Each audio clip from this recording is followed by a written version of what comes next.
Hello guys, welcome back to our YouTube channel. In this video we are gonna see, what if Naruto got neglected and got harem? Part 1. Huge shout out to Flames of Azure for this story. If you want more awesome fan fiction like this, don't forget to hit that subscribe button. So without wasting any time, let's get into the video. There's a saying. It goes like this: you learn everything you need to know in life in the first 5 years of your life. For Naruto, this holds true.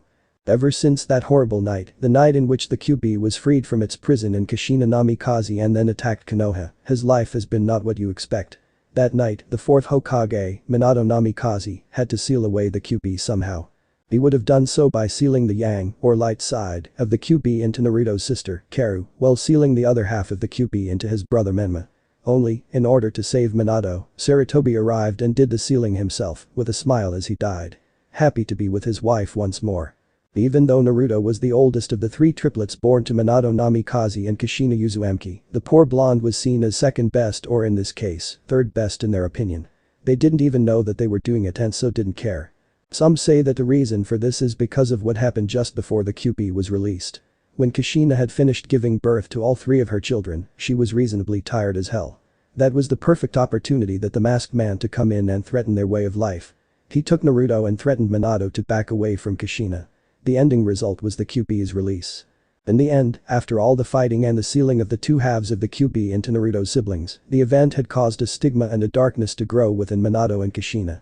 Like Hiyashi's blaming of Hinata for being too weak to defend herself from being kidnapped, they subconsciously blamed Naruto for the entire event. They didn't know that this hatred would grow and the darkness would one day overtake them. Be something far more dangerous in their lives. So throughout the years, it was not fun for the blonde-haired boy. For the first 5 years of his life, he learned to take care of himself. When they bought clothes for them, they only bought him the bare minimum, if they even bothered at all, while Karu and Menma got all that they ever wanted. The same went for food. They went out and asked the 3 of them what they wanted, but when Naruto offered, Minato and Kushina just seemed annoyed with him. So they went to wherever Karu and Menma wanted to go. It was all about Karu and Menma. So when they started to train his other siblings, they left him in the dust, saying their training was more important due to the QB. To him that was just a cover saying that they didn't feel he was important enough. He was nothing. He tried multiple times throughout that year and it just ended in disappointment, with each reaction harsher. So he gave up trying to get them to train him and he did it on his own. He also knew they would be pissed that he was training because they told him that he would training in the academy, but he felt cheated in that area because they were a clan. Clans were supposed to train their children before the academy. So he trained on his own, making sure they never found out. Naruto shook his head at the memories as he sat in the classroom, waiting for Iruka to come in and announce the teams. While that was happening, he remembered how he got there and his training. He remembered at one point that his father had to go to talks with Inoki and Iwa so that they could be allies. So, for reasons he didn't understand at the time, Minato had him come along. It was horrible.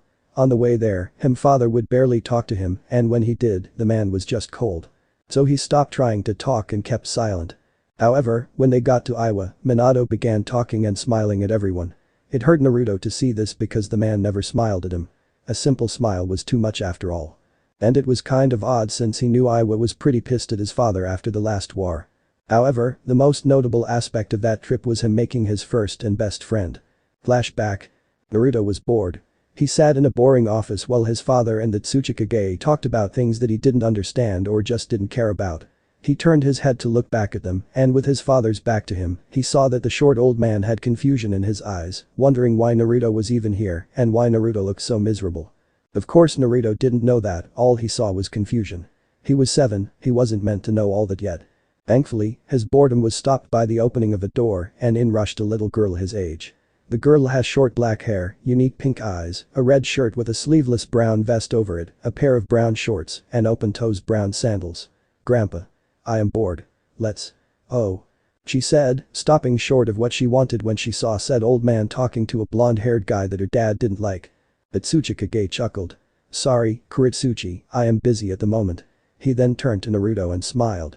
Boy, you must be bored out of your mind. Would you mind keeping my granddaughter company? Sure. Naruto replied, his voice full of energy as he jumped up, took hold of Kuritsuchi's hand, and hightailed it out of the room. Minato eyed the Tsuchikage and said, Inoki, are you sure that was wise? The old man shrugged. Why not? They are kids. It is not like if they don't get along that this alliance will break. Besides, your son looked bored. he said while noticing that Minato had a look of pure annoyance on his face, making him wonder why the man was so annoyed. Should he be happy that his son was happy? Then he had his answer. It was telltale, but he saw it like he did many years ago in his friend Rashi's family. At the mere mention of Naruto being happy, the color in Minato's eyes flashed red for just a second, but that was all Inoki needed. Poor kid, his family must be strongly affected by the hatred infection to be their sole target. I wonder who else it is affected. Do they even know what is happening to them? So your name is Kuretsuchi?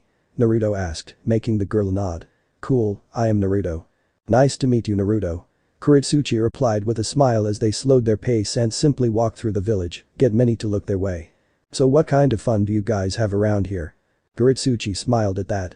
She figured that they didn't have the same games as they did in Konoha, so that was to be expected. Well, we have a game called Boulder Rush that I usually play with either my dad or grandpa, but they are both busy right now. What about your other friends? Don't you play with them too? The young girl scowled at that. No, I am unapproachable or something like that. Huh? Why? Because my grandpa is the Tsuchikage, and people are afraid of offending me and by proxy him. Kuretsuchi said sadly. Naruto noticed her extensive vocabulary and chalked it up to who her family was. So, they should know it is obviously hurting you. Back home, I am the oldest son, the fourth Hokage, and people treat me normally. He said, but that was mostly because the people there have noticed how Naruto was treated by his own family, so they treated him like a normal person for his sake. Must be fun. Kuretsuchi pouted while wondering why it was different for Naruto. Meh, it's okay. Naruto replied. But the main thing here is, I will be your friend because I really don't care who you are related to. The black-haired girl stared at the blonde boy for a while before her face broke into a big smile and she hugged him. Thank you. No problem. Naruto said. No one should be truly alone. Backing away with a smile, Kuretsuchi asked, so ready to play Boulder Rush? I'm game. Seriously? Naruto asked after they got to a strange spot and Kuretsuchi had explained the rules. They were currently on a fairly large hill next to a giant boulder overlooking a giant lake. Apparently, they were supposed to push a giant boulder down into the lake to create a huge splash. The only problem was, Naruto was not sure they were strong enough to push the damn thing. They were a couple of kids after all. Yeah. Kuretsuchi replied before a thoughtful look passed her face. However, I am not sure how Grandpa does this, to be honest. It looks heavy. How does your dad do it? He punches it with a rock-encased fist. The girl replied simply. Naruto looked at his own fist and then to the boulder. Nope. Then how are we going to do this? Kuretsuchi asked. Push it as hard as we can. The blonde offered. Fine with me. Kuretsuchi shrugged before rushing at the boulder and pushing with her whole body. Naruto shook his head before doing the same, the both of them going red in the face as they did so. Finally, their bodies gave out, however, due to the sweat on their bodies, they slipped along the boulder as they lost their footing. They landed in front of the huge boulder on top of each other.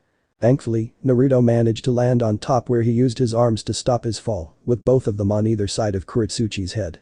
They just laid there staring at each other while catching their breath. Kuretsuchi had a small blush on her face due to their position and was about to say something when something happened. Crack. The two paled and looked back at the boulder, noticing that in their fall, they kicked a thick plank of wood keeping the boulder in place, and with it gone, the boulder was free to move. Only problem was, it was coming right at them. So helping the raven-haired girl up, the two ran down the slope and away from the boulder that was on their heels. We're not going to make it. Kuretsuchi cried. Like hell we're not. Naruto raged as they kept running. However, they soon came upon a problem.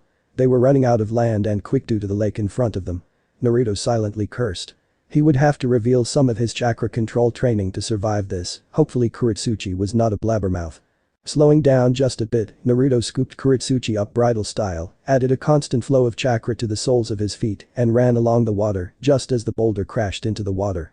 However, even though he thought they were safe, he was wrong because the crashed boulder had created a wave of water that was surging towards them.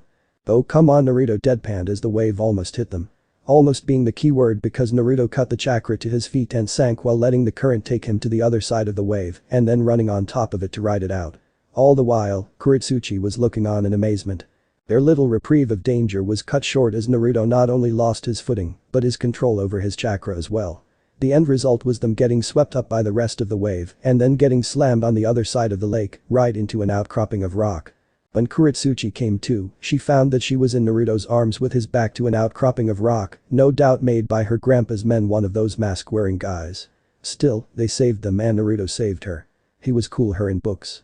Naruto opened his eyes and said, "Are we dead?" The soaking wet girl laughed out loud at her equally soaked blonde friend and said, "Nope. But how were you able to walk on water like a ninja?" "About that, can we keep this a secret?" Naruto asked. Kuretsuchi hesitated for a moment before sighing and nodding. "Good, because I have been training myself while my parents trained my siblings. Come on, I'll tell you on the way back." The girl nodded. She followed her new friend back into town, while her father's Anbu followed and listened in as well, curious about the boy. The duo and secret third wheel made it back to Inoki's Kage Tower in little time at all, and by then they were dried off thanks to the sun's rays, but it was starting to get dark out. Kuretsuchi put her arm around the blonde's shoulder and said, "Your family sucks, but if you are training to get back at them for ignoring you, then I say go for it.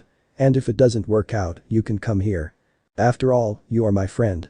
"Thanks Kuretsuchi." Naruto said a bit shyly, not used to people truly believing in him other than Tsunade and Shizune. "You know, you are my first friend."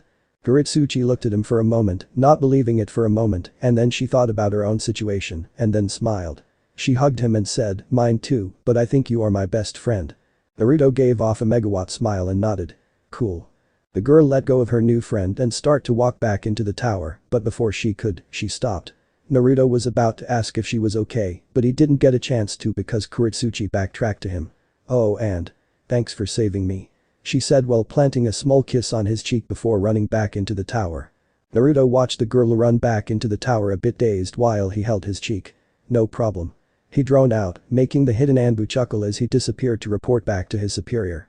Inoki sighed while his hands messaged his forehead. His Anbu had just gotten back to him after he sent the man to look out for the two kids.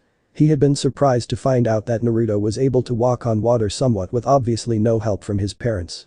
He was actually happy that boy learned how to do so, or else he and Kuretsuchi might be dead from their boulder rush game. Something he needed to do about, like teach Kuretsuchi how to manipulate the boulder's weight. However, what got him was how the boy was dealing with the situation. He was training to eventually show them he meant something, and then there was Kuretsuchi's offer, which he didn't think was a bad idea. Still, with the boy's story, it was just as bad as or worse than Rashi's experience. Minato and Kushina along with a few family friends were the most affected by the hatred infection, while the young blonde siblings seemed barely affected by it. Odd. But whatever, he was sure the boy could do it. Then, another Anbu appeared in his office to give him some info on Naruto's predicament. "Sir. It would seem that Minato is asleep and has locked his son out of their given apartment." "Thank you, you may leave." Inoki replied with some annoyance. He stood up to leave and help the boy since he himself had a key, but stopped as a scroll on his desk caught his attention. "Should I?" he asked aloud before shaking his head. "Why the hell not? Rashi already thinks Kuretsuchi has the potential to use the lava element, so she won't really need it." Naruto sighed as he made his way to the roof of the apartment building that Inoki let him and his father use for the duration of their stay.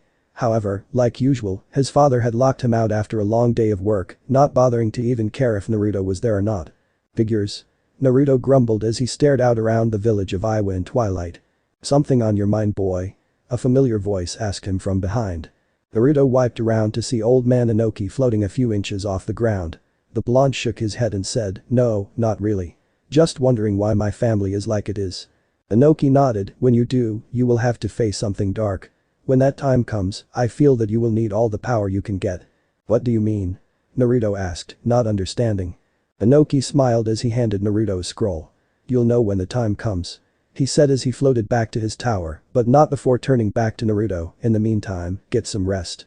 Once he was gone, Naruto looked back at the scroll to see two things. One was a key, mostly likely to the apartment. The other was words on the scroll. "Dust release." Then flashback. Naruto smiled at the memory. Inoki and Kuretsuchi truly believed in him, and that was good enough for him. And thankfully, him and Kuretsuchi still kept in touch with letters they sent each other every month. Despite the distance, they really were best friends. Turning his head, he looked at his reflection as he still waited for his teacher to show up. Must be preparing himself for a goodbye speech. He does like to talk, he thought. Naruto was currently wearing the usual open-toe sandals for ninja, but they were white. His pants were jeans that were bleached white as well. He had on an orange t-shirt with a wide unzipped white hooded jacket over it. On the back was his special kanji that the higher level ninja and a few civilians knew the true meaning of. It was the kanji for chaos. It was his secret to keep until the time was right. The tap on his shoulder brought him out of his musings. The blonde looked to see 3 out of 5 of his only friends in the academy. Shino, Shikamaru, and Choji. While Choji was clueless most of the time on Naruto's plan, Shino and Shikamaru had picked up on Naruto's plan. They also felt for him because of his situation. Shikamaru found that Naruto was a challenge for him and found out Naruto's plan right off the bat, thinking it was ingenious. The blonde could have left at any moment that he wanted, yet he stayed in the village to piss of his family and eventually show them what he could do. Now what the blonde could do was something not even he knew. He was still trying to figure that one out. Shino figured it out as well, but did not become friends for that reason. Despite hating his brother and sister for the QB among other reasons, Naruto did not hate Shino right off the bat because of his bugs like most people did. The blonde had accepted him because he thought the Bug Clan was cool. Toji was a friend of Shikamaru, and that was main reason he became friends with Naruto. The big bone boy knew the blonde was hiding something, but he didn't mind the boy, even if he could be as broody as an Uchiha at times when in the presence of his family. At other times, he was just a goof, and it pissed off his parents visibly that he didn't take much seriously. Naruto's other two friends at their own desks across the room. There was Kiba and Akamaru. Kiba was a brash kid like him, and with the others, they would often cause a little panic with their skipping school and other such pranks. Kiba hadn't really figured out Naruto's situation and really didn't care. Kiba was friends with him just because. Thankfully, it seemed that his mother had figured it out and encouraged a friendship. Finally was Sasuke Uchiha. Which was a surprise since Naruto thought that most of the Uchiha were all stuck up even after a certain incident. But Sasuke was a friendly guy and often looked up to his brother since Itachi was the new clan leader. A tiring job, yes, but he made time for his brother when he could. Sasuke was surprisingly the second best in class, and he was okay and at the same time not okay with it. Sasuke was not really pushing for Rookie of the Year, but he just did not get along with Naruto's brother, Menma, and so they were always at each other's throats. Thankfully, he didn't have a problem with Naruto. Who do you think will be on your team? Choji asked while munching on his ever-present bag of chips. I would prefer it to be any one of you since we all passed. Naruto said. Yes, he passed, but he made it so that he did just barely. Still, this was all just a front. Naruto had a plan, and it did not include them. It included his siblings and eventually making fools out of them, destined children his ass. Logical since we are your main friends. Despite Kiba being a friend, he is not close and seems to prefer your sister, which makes it hard to develop a friendship with him. Shino concluded, to which Naruto nodded too. Yes, Kiba had a major crush on two girls in class, his sister Karu and Hinata Hyuga. Both often spurned his advances, but he never gave up like the dog he was. Still, Naruto thought Karu and Kiba made a good couple. They were both full of themselves after all. I also wouldn't mind being on Sasuke's team. I think he wants to replace his father for the head of the police force to take some of the weight off of Itachi's shoulder. Noble. Shino replied. Yeah, I would have thought Sasuke's personality would have darkened when his father died in that incident. Choji said. Lucky for us, he didn't. Shikamaru drawled out. I am good with you guys as well, but if I am correct, the Hokage will try and remake the Ino-Shikacho team. Logical since your fathers are one to the best teams. Shino replied with a nod. Then, Iruka finally came in. That man had always been on Naruto's side. He always rooted for Naruto and often took him to Ichiraku's. He was basically a father to the boy or a big brother. However, most of the other low-level ninja of the village viewed Naruto as a lost cause and just didn't care for the boy, yet the higher-ranking ninja saw the boy's situation and had a high amount of respect for him for not leaving, but the downside of this was that they lost respect for the Hokage and the rest of his family. Yet they did not let it show much. Okay class. This is the last time we will see each other for a while, and I am proud to be your teacher. Thank you. Iruka said as he began his speech. When he was finally done, he got to the teams. Most of them were not of note until he got to Team 7. Okay, Team 7 is Menma Namikaze, Kara Namikaze, and Naruto Namikaze, you sensei is Kakashi Hatake. That was not really a surprise to most people. Since Menma was Rookie of the Year and Kara was the top Kunoichi, it was expected that they would be on a team together, along with whoever was the dead last, and in this case it was Naruto. All of Naruto's friends, however, cringed. They knew of Naruto's dislike for his own family, along with a family friend that seemed to not care either way, and now he would be spending more time with them. That had to suck. Sasuke shook his head and gave Naruto a nod of good luck to his friend, hoping that Naruto survived his family. Still, it was what Naruto had planned. On the outside, his knuckles were white, showing his friends that he was not happy, but that was mostly for the name, Namikaze. He hated that name since he felt he wasn't even part of the family. On the inside, he was laughing evilly. One step closer to making fools out of his family. Next we have Team 8. Hinata Hyuga, Shino Aburami, and Kiba Inuzuka. Your sensei is Kurina Yuhi. Iruka continued, and only seeing a sad look on Hinata's face and a brash one on Kiba's, he went on to the next team. Team 9 is still in circulation from last year, so we have Team 10. Ino Yamanaka, Shikamaru Nara, and Choji Akimichi. Your sensei is Suma Sarutobi. He paused when Shikamaru drawled out a lazy called it and then continued. Team 11 is Sasuke Uchiha, Sakura Haruno, and Sai. Your sensei is Itachi Uchiha. That last one made everyone raise an eyebrow. Haruka saw and expect this, so he explained. Sasuke, your brother wishes to teach you despite being the clan head and all that entails. However, your mother is capable to leading the clan as well since she is a clan heir as well. So Itachi is working in shifts with your mother on that front. Haruka paused for a moment and said, Sai, well not being in this class will be at your team meeting. As for who he is, well. He is part of Danzo's route and Hokage-sama is giving that man another chance by integrating one of his younger subordinates back into the ninja force. Sort of like an experiment of sorts. Sasuke raised an eyebrow at this and then shrugged, not really caring anymore. He was more interested in learning under his brother. Sakura on the other hand was more wary of her new teammate, having heard some things about route from her dad. Your senseis will be here to pick you up in a few minutes. See you later. With that, Haruka left the room just as most of the sensei came for their students. Some happy about being teachers and students while other just didn't give a damn. However, as predicted, Kakashi was not there. He would be late, so Naruto leaned back and put his feet on the desk while observing his teammates. First was Karu. She was flame-haired to put it simply. Most of her hair was blonde with the tips being red. She wore red ninja sandals, skin-tight black pants, and a red shirt that seemed to be skin-tight as well. It hid not much to the imagination of her developing figure. See cup breasts and all. She also had 2 curved blades on her back. Karu was loud. To a lot of people she could be mean and then cute to some. She tried helping Naruto by yelling at him, and when that didn't work, she was really nice and cute. It was odd and irritating at that same time, and it gave Naruto a headache. He would call her a tsundere if that was the word for it, but he was not sure. Naruto was also clueless to her feelings towards him due to his own dislike for his family. He often thought that since she was the only one not to ignore and hate him. He felt that she was playing some sort of game and therefore didn't trust her. Then there was Menma. He had red hair with black tips.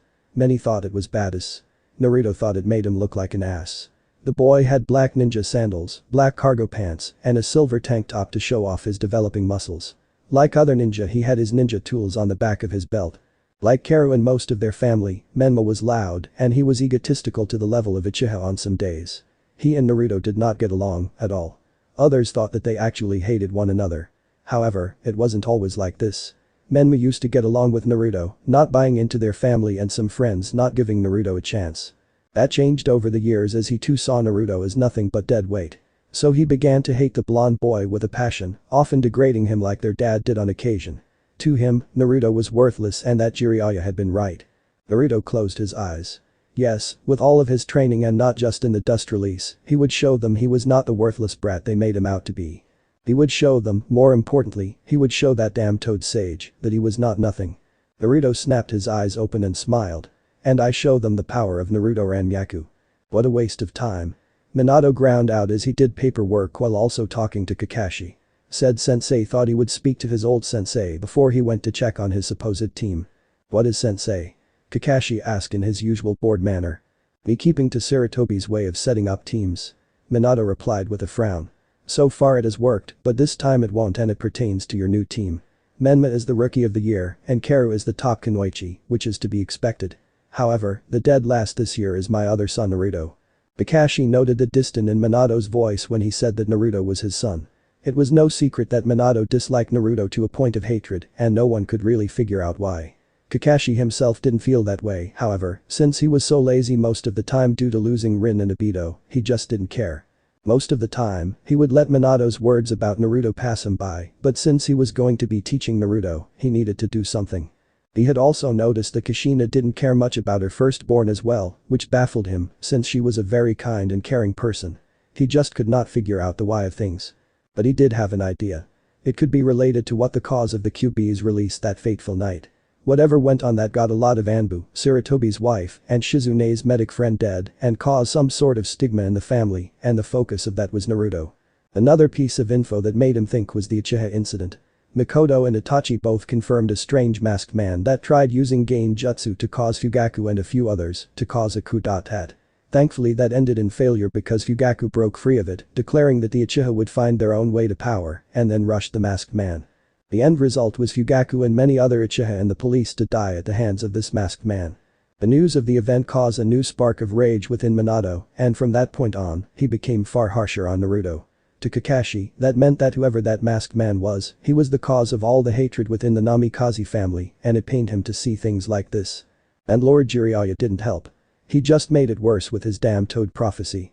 Something that Kakashi didn't really believe because Jiraiya had said on numerous occasions how senile the old toad was.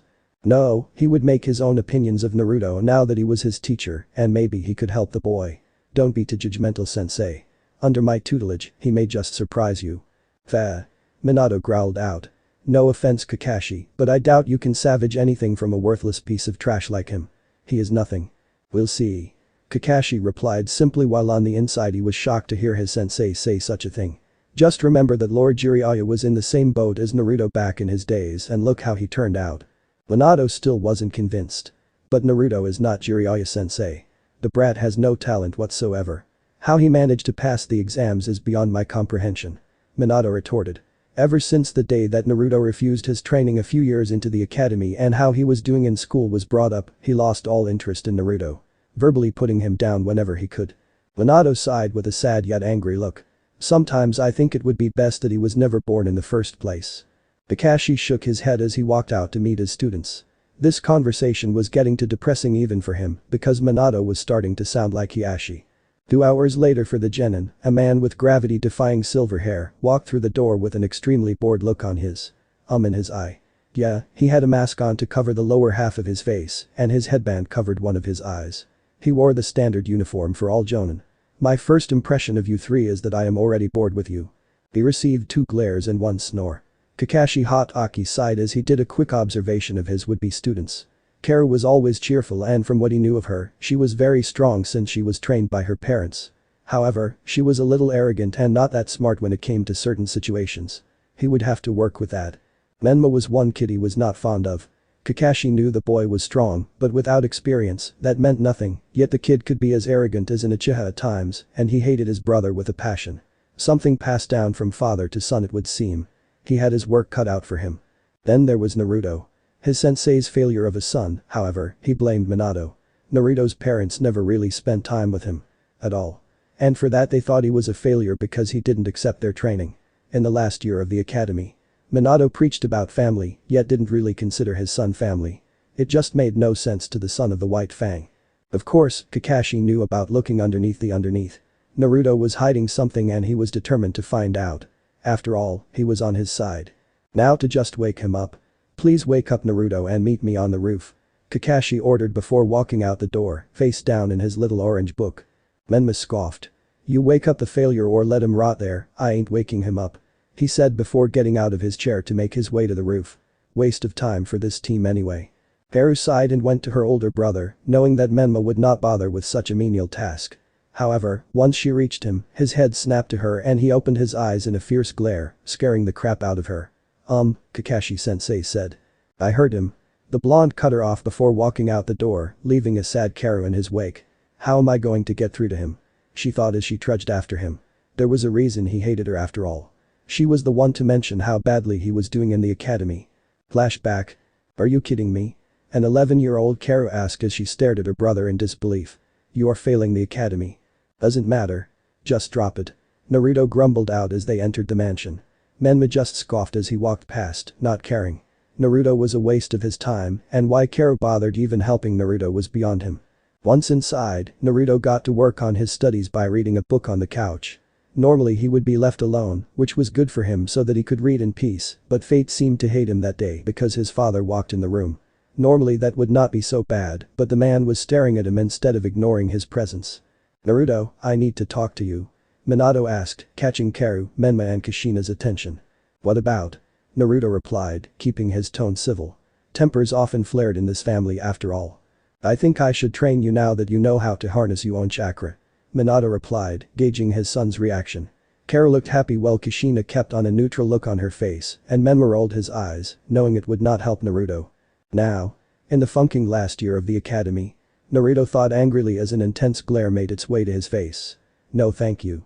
Naruto said, shocking the family. What? Minato asked in shock. He thought Naruto wanted to be trained. He asked when he was 5 all the time. Kushina raised an eyebrow at her son's behavior but left it to her husband. Still, she found it odd that the boy would not want their training. "You heard me, I have no interest," Naruto said. "One funking year of your training and then pawn me off to some low-level jonin so you won't have to deal with me. No thanks." Pair looked at Naruto with a frown and spoke the words that further separated the family, but she was only trying to help. "Brother, you should take his offer since you are failing the academy." Naruto growled and sent his sister the most menacing glare he could while Kushina rolled her eyes and left the room, although she seemed a bit distracted. Still, he was not worth her time. Menma smirked and followed his mother's example. Minato's eyebrows shot up past his hairline and nearly shouted, "What? Why did you refuse my training then?" "Because I don't need your help. I've survived this long without your help," Naruto ground out. "You haven't bothered to help until now and I don't want it anymore. I'll figure out my own ninja way, father." He then got up from the couch and walked out the door, slamming as he left.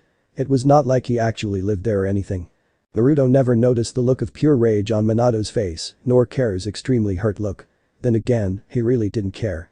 Flashback end. "I was just trying to help back then," she thought sadly. Still, she would not give up despite her friends telling her to give up, on both trying to regain Naruto's trust and his affections.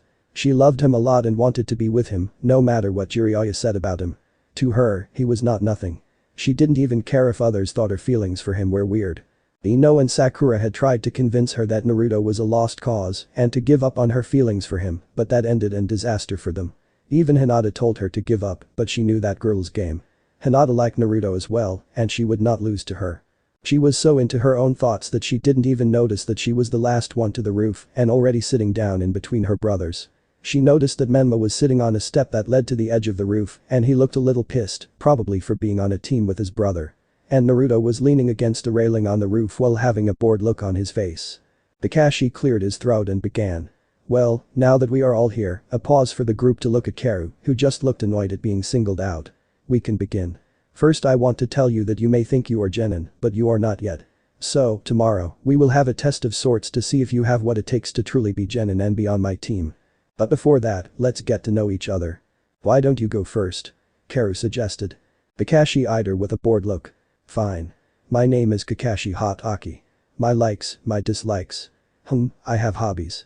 My dream for the future is none of your concern." All we learned was his name, which we already knew. The new genin mentally shouted in annoyance.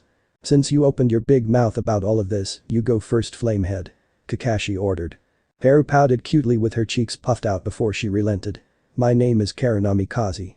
I like my family and heaps of ramen. I also like to train and hang out with my friends. I dislike doing nothing and the 3 minutes it takes for ramen to cook. My hobbies: I like to train. My dream for the future." Karu smiled sadly at that.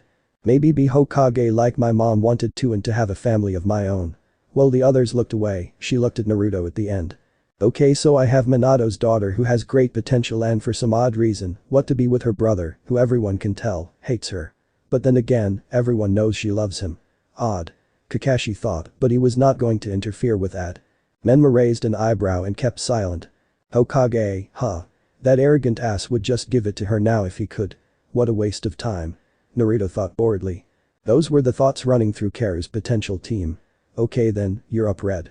Menma smirked. He didn't mind that nickname. "Fine with me. As you already know, I am Menma Namikaze. I like training, ramen, and strong people because that is what matters in this world." He paused to give Naruto an arrogant smirk, who continued his bored look. "I dislike a lot of things, starting with the dead last loser leaning against the railing. Naruto, do us all a favor, fall off the building and die. That way you won't weigh down the team." Naruto just flipped him the bird. Karu on the other hand slapped Menma across the face with an unpleased look on her face. "Listen up, Menma, quit being such an ass to him. Your siblings and teammates now, for God's sake." Menma snorted. "Maybe if he wasn't such a useless sack of shit and the rest of the family didn't hate his guts, then I might be civil towards him. But until that time comes, he can die for all I care." "Asshole," Karu grumbled. "Whatever, now, my hobbies are none of your concern. My dreams for the future are to marry a strong woman and be Hokage in place of father." He turned to Naruto with a smirk. "You will be the first to go when I rule." Again, the blonde just stared at the boy like he was an idiot before going back to not caring. Used to all the verbal put-downs by his own family. "Oh god, he is worse than I thought. I need to whip this kid into shape. He needs to learn boundaries, among other things," Kakashi thought while shaking his head. Apparently Menma took to Minato's style of family a little too much. "Arrogant asshole. We're family, we are not supposed to act like this." Karu thought angrily. Great, two arrogant prodigies. Why do I have the most rotten luck in the world? Last is you little ball of shine. Kakashi said, referring to Naruto, who gave him a deadpan look. My name is Naruto. There is not a whole lot I like, but I do like ramen and being lazy. There are a lot of things I hate. My hobbies include just lazing the day away, like a Nara. Naruto looked thoughtful for a moment and then said, for my dreams, I guess it doesn't matter, I won't last long anyway, being a failure.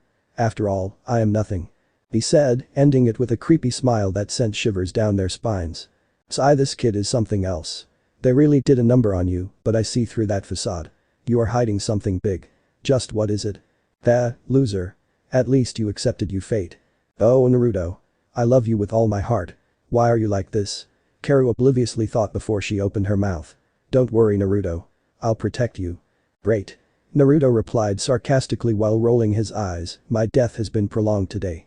That made Karu look at him sadly, but then she put on a determined look. She just saw this as another challenge. That's a promise of a lifetime. Karu declared, earning an annoyed look from her brothers. Menma didn't bother saying anything though because she would just ignore it or lose her temper on him like their mom did to certain people. Kakashi just sweat dropped at the whole scene, silently cursing his old teacher for this extremely dysfunctional team. Okay, let's meet at training ground 7 tomorrow at 7. And remember, this test has a 66% failure rate.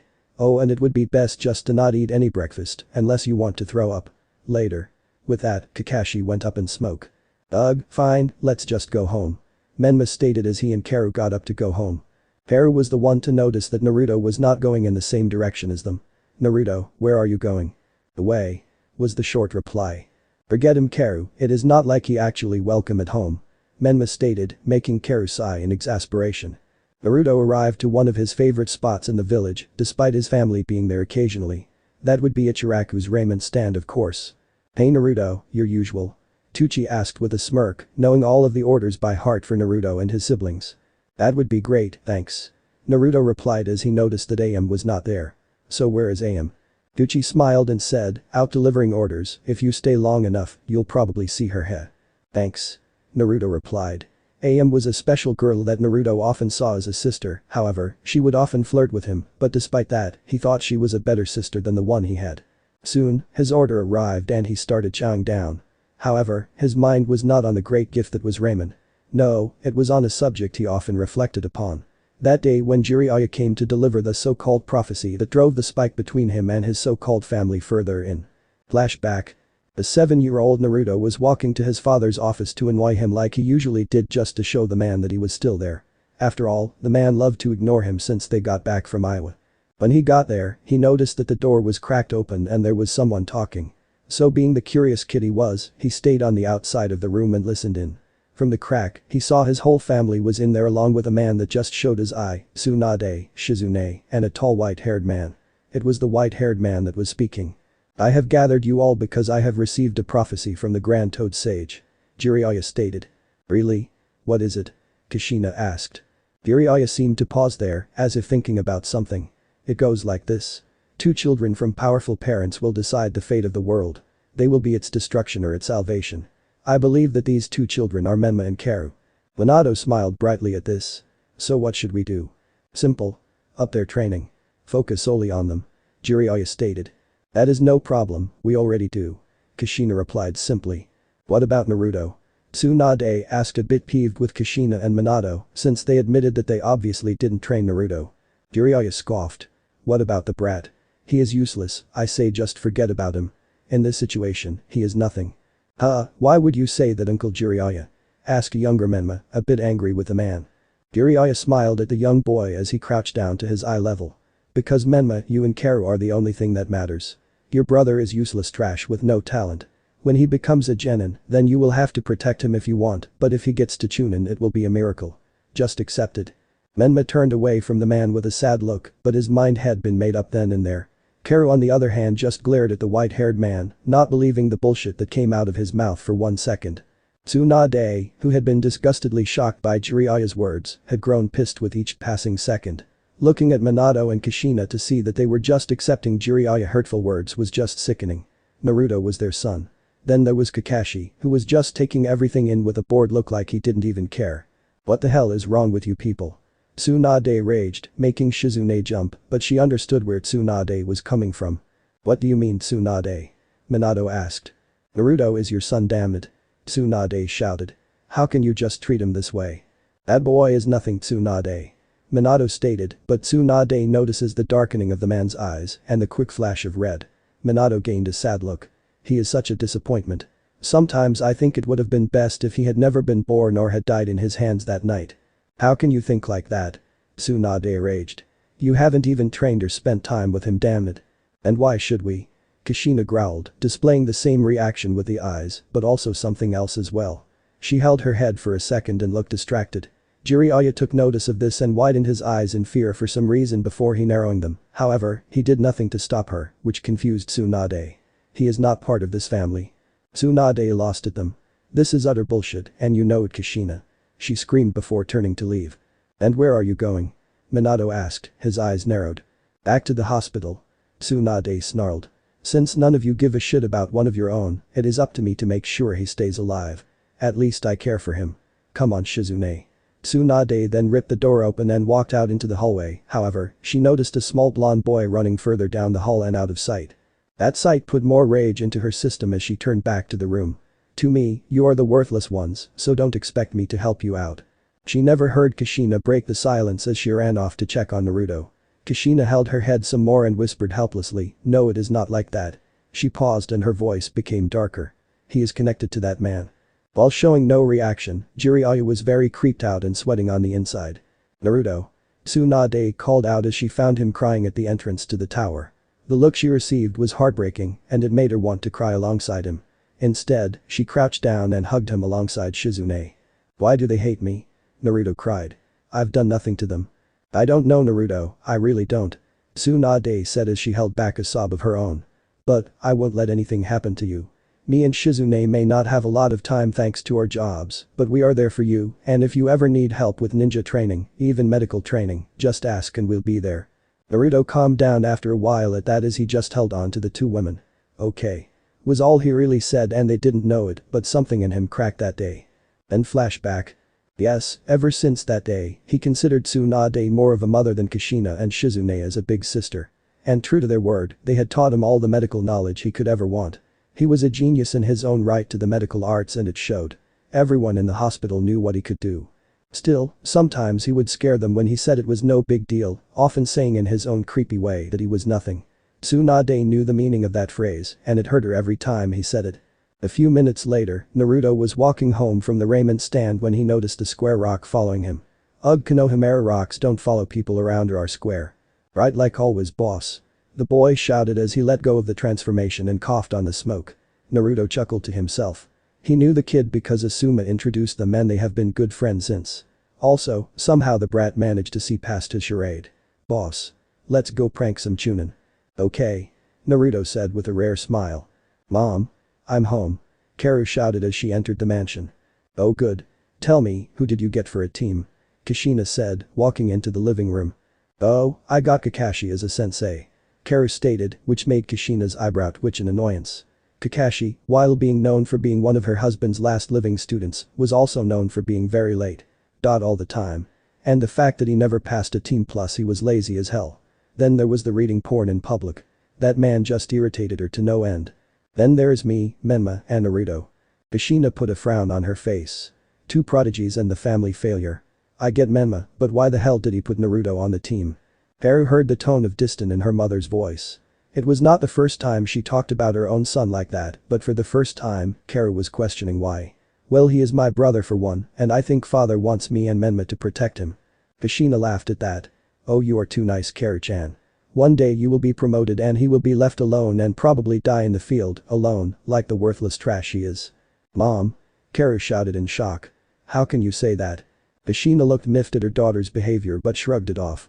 I am only speaking the truth, honey. She said before walking off while holding her head as if in pain, never noticing the glare her daughter was sending her way. What is going on? Is this why brother is like the way he is? Menma was in his own room, having gotten home sooner than his sister, and he was fiercely and rapidly jabbing at a punching bag. He had an intense look on his face, but his mind was not on his task. I will not end up like that failure and have my own parents hate me. No. I will surpass them so much that they can't hate me. Yes, Menma had his own problems of paranoia to deal with. The next day, Naruto was the last to meet at training ground 7. He noticed that Menma glared at him like usual, but Karu seemed to be in deep thought. The blonde just shrugged it off, not really caring at all. A few minutes later, Kakashi arrived. Oh, timed that one good. Naruto thought with a smirk as he looked to see the man. Well, it is nice to see you all. Kakashi stated with an eye smile. Now that we are all here, I believe we should begin and see if you all have what it takes to be shinobi. He took out 2 bells and attached them to his hip. You will have until noon to get these off me. Whoever doesn't get them, gets sent back to the academy. But there are only 2. Karu pointed out. Which means one of you will be going back. Kakashi said before looking at the sun. You will have to come at me with the intent to kill. Good luck and yes, you may begin. With that, all 3 disappeared. Well, 2 of them did. What do you think you are doing, Naruto? The blonde shrugged before walking off and sitting under a tree. Sitting down. No way in hell will some like me be able to do this by myself. Oh well, like I care. He said, but the last part with a glint in his eye as he looked at Kakashi. From the trees, 2 slaps to the head were heard. Come on, Naruto. At least try. Karu thought angrily. So you are not even going to try? Kakashi asked. Naruto sighed like this was expending too much energy before he brought up a hand and waved it in a circle-like motion. They were stunned to find energy building up around said hand into the form of a ball. What is that? Kakashi asked, almost thinking it was the Rasengan. He wasn't far off. Chakra ball. Naruto deadpanned as if it was the most obvious thing in the world before lazily tossing it to the man. Of course Kakashi dodged it by leaning to the side, but the man was not expecting the results. As soon as the ball hit a tree, it exploded, taking out a good chunk of the tree and making it fall. So this is the thing that could make you lucky enough to be Chunin. Menma thought as he remembered Jiraiya's words. The technique had promise, and Menma was not sure how good it actually was. Awesome. I knew you had power to protect yourself. Karu thought happily.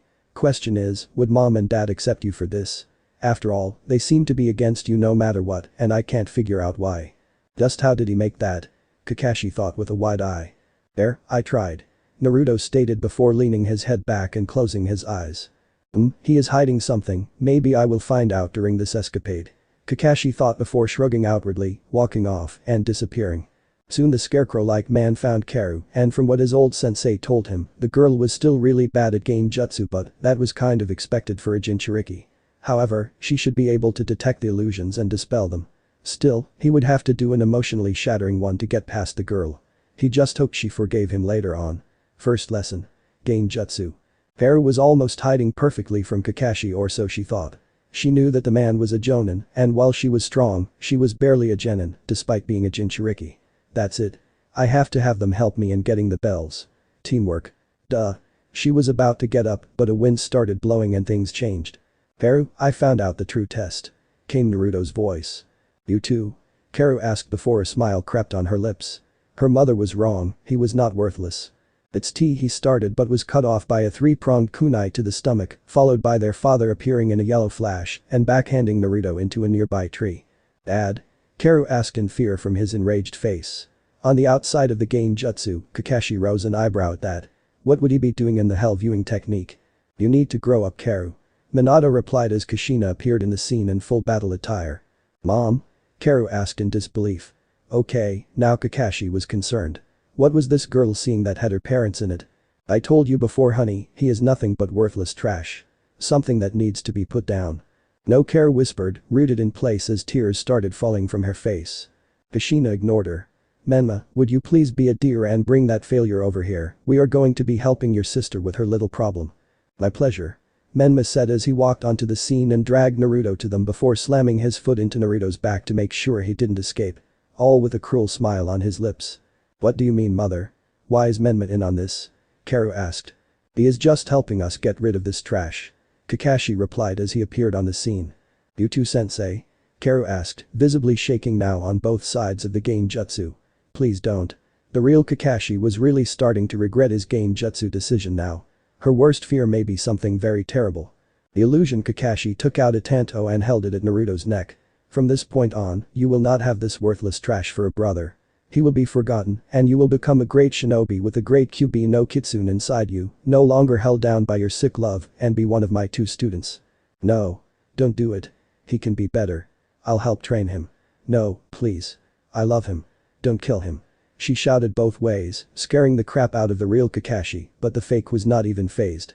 Not good enough. Once a failure, always a failure. Illusion Kakashi replied and brought the blade down on the blonde's neck, all the while the girl was screaming in the negative. Then it was over, the blonde's head came rolling over to her, with a look that said that she was not able to protect him. Haru carefully picked up his severed head as she fell to her knees, a waterfall of tears running down her face. No, Naruto. No. She screamed out to the heavens in agony, making Kakashi look at her sadly, but also in a bit of pride for not resorting to the Kyuubi's power yet. If he continued this, he was sure the girl would bring out that power. And he was right. He soon felt that dark chakra leaking from her, changing her eyes from their violet color to a blood red. You really want to fight the great Kyuubi's power, Kakashi-sensei. Fine. She screamed as her hair waved around menacingly. The strange thing about all of this though was how quickly it ended with Naruto's presence. A few minutes earlier, Naruto was sitting under the tree, contemplating on how he would reveal his powers. He figured he should wait for a bit, but there was no harm in using them now to get the bells without being detected. It was then that he felt Kakashi engaging his sister with a genjutsu. Also, a clone of Kakashi was fighting Sasuke. He himself went to see that fight while he sent a clone to help his sister. So as the wind blew, he disappeared from that spot to see what was going on. A few seconds later, he was viewing the end of genjutsu cast upon Karu. Rolling his eyes at the sobbing and enraged girl, he walked up to her with a kunai in hand. Kakashi watched this with confusion and fear. It was no secret that Naruto had a deep dislike for his siblings, but it looked like to him that Naruto was going to put her out of her misery with that look on his face. However, all Naruto did was stab her in the foot, shocking the girl out of the illusion and bringing her back to reality as he walked in front of her. Naruto? The girl asked in shock. Genjutsu, and I thought you were smart. Naruto replied before walking off deep into the forest where there were a lot of shadows, purposefully not showing his hands. Wait. I know what to. Karu shouted after him, but when she reached the spot, he was gone. Huh, where did he go? However, she was still feeling the effects of the genjutsu and the Kyuubi's chakra in her system, so she walked away, wary of her surroundings and holding her arm nervously and with a disappearing limp due to the kunai in her foot. Kakashi stood in place, trying to figure out where Naruto went as well. He felt his chakra spike a bit and then he was gone. No, the boy literally walked into a tree and disappeared. What the hell was that? It was then he received the memories of his clone that went after Sasuke. He was so distracted that he never noticed a pair of hands silently grabbed a pair of bells from his waist. What was odd about them was the fact that there was nothing connected to him and the fact that one of them was using a tiny ball of dust release to cut the string while the other silently caught them before disappearing completely. The real Naruto walked toward an admittedly hilarious sight. Menma Namikaze was buried up to his head after his fight with Kakashi's clone. Menma, though that brute force was going to work for this, so he immediately channeled a good amount of Kyuubi's chakra and bum rushed the Jonin. Well, this is quite the sight. Naruto said with a smirk. I have to admit that I am enjoying it. Thunk you dead last. Menma shouted. Get your worthless ass over here and get me out. Naruto snorted. Oh yeah, that will get someone like me to help you. Damn it, get me out of here or so help me. Or what, you'll glare at me to death. Naruto replied with an annoying smirk before it became dark as he got in Menma's space. You know, brother. I could kill you with ease right now. Menma snorted. Like you know how to hold a kunai the right way, much less kill someone of higher skill. Are you sure? Naruto asked darkly as he placed his hands on the sides of the redhead's face. On twist and no more, Menma. Or I kick you so hard the same effect happens. Menma paled considerably. You wouldn't dare. You think it would go well, the failure of the family killing the son of Marworth? I highly doubted. Nah, I am good. I am not a murderer. Naruto replied cheerfully, but his tone darkening still as he put a hand around Menma's neck. But I want you to remember this moment, my hand at your throat, ready to kill you. Remember that in this moment, I had the power. The pale Menma sneered at his brother. Is this why you came, to threaten me? Nope. Naruto replied, his cheerful demeanor returning as it cut all the tension in air, making Menma groan in annoyance. I was going to tell you the true meaning of this test, but seeing how you are acting, I highly doubt someone like you would willingly work with me. Boy. Where are you going? Menma shouted once he saw that Naruto was walking back into the shadowed forest. Somewhere quiet. Naruto said with a smirk as he looked back at his buried brother out of the corner of his eye and then disappeared. The Namikaze blinked at that. It must be the heat because I just saw that dumbus walk into a tree and disappear. What the hell is going on? Noon came around sooner than they thought and the group found themselves sitting against some training posts with a disappointed Kakashi looking down on them. Karu looked sad, Menma was scowling, and Naruto looked like he just didn't give shit. Well, it looks like you all failed. None of you even tried to grasp the concept I was trying to get through to you. I expected more. Oh, and what was it? Menma asked snidely, pissed that he was beaten by Kakashi and then mocked by his failure of a brother. Teamwork. All of you were supposed to come at me with everything you had to get these bells. He said, gesturing to the non-existent bells at his side, which made 2 of the 3 blink in confusion. Naruto barely even tried, Karu got caught in my gain jutsu, and Menma rushed me head on without really thinking how a genin, Jinchuriki or not, can beat a jonin. The Jinchuriki are superior. Menma mumbled. Sensei, there are no bells on you. Karu decided to speak out, ignoring Menma for the moment. Kakashi's head whipped down so fast, they thought he broke his neck. How could I have lost them? Did I drop them somewhere? He asked as he frantically looked for them around and on his person. While that was entertaining the 3, Naruto finally had enough and took out the bells, jingling them a bit to get everyone's attention. I get what you did with this test. Naruto begin, you wanted us to fight each other to see who would get the bells, but also wanted us to work together to get them. The whole thing about only 2 of us being genin was total bullshit. The Konoha is founded on teamwork and teams usually have 4 on them. You want only 3 though? Fine, those 2 can have the bells. Naruto then tossed the 2 bells to either side on him, knocking the 2 out of their shock. How the hell did you get them, dope? Menma asked. Naruto shrugged. He must have dropped them because I found them on the ground. Kakashi didn't believe that for one bit but just outwardly went with it. Is that connected to that disappearing power he has? Karu was smiling softly. So, you do have some skills. I never doubted you, bro, but still, why hide them? Well. Kakashi said, regaining his voice just as Naruto got up to leave. It would seem that with Naruto's last act, you 3 pass. Congratulations, we are now officially Team 7. Oh, and here are some words of advice. Those who abandon the rules are trash, but those who abandon their comrades are worse than trash. Meet me here tomorrow, same time. Great, we really are a team now. Menma grumbled before he took hold of the front of Naruto's shirt and got in his face. You better pull your weight, bro, the team is already weakened just by your presence alone. And don't think I have forgot what you said to me. With that, he threw Naruto away and walked home. Karu glared at Menma as he walked past with a self-serving smirk on his face. She shook her head and held out her hand to Naruto. Come on, bro, get up. Naruto, however, growled and batted her hand away. I can take care of myself. I've already been doing that my whole life. Karu flinched at that, a reminder of how different their lives were. Ah, Naruto, can you stay behind? I need to speak with you. Kakashi said after observing the truly dysfunctional family. Something he would be seeing for the time being. The blonde nodded as Karu, albeit reluctantly, left to catch up with her other brother. What do you need, sensei? Naruto asked, a bit bored. Kakashi took on a serious look. Despite the fact that most of it was covered. Naruto, I saw the technique you used. It is something I have never seen before. How did you make it? Naruto snorted. He should have known the Jonin saw him. Heh, I made it from my father's failure. One failure using another, ironic. He said, confusing the silver-haired man. So he held up an arm with a smirk as a truly intricate seal appeared on it. Kakashi's eyes widened to epic proportions when he noticed that part of it had the Hiraishin seal in it. In truth, Minato, in his anger, tried to replicate the intangibility jutsu that the masked man had used on him. In the end, it failed and Minato cast it aside. Naruto found it and kept it. He didn't really know what to do with it until he was friends with Sasuke and Naruto asked if he knew anything about seals. Sasuke replied in the negative, but he did ask Itachi. When Itachi saw the seal and purpose for it, he was shocked, but he had a way to help Naruto. There was a jutsu in the Uchiha's vault that was similar to the Sharingan's Kamui. He gave it to Naruto hoping it would help. Plus it was kind of a sad thing to admit, but in recent times, no Uchiha could use it since they were not good with seals.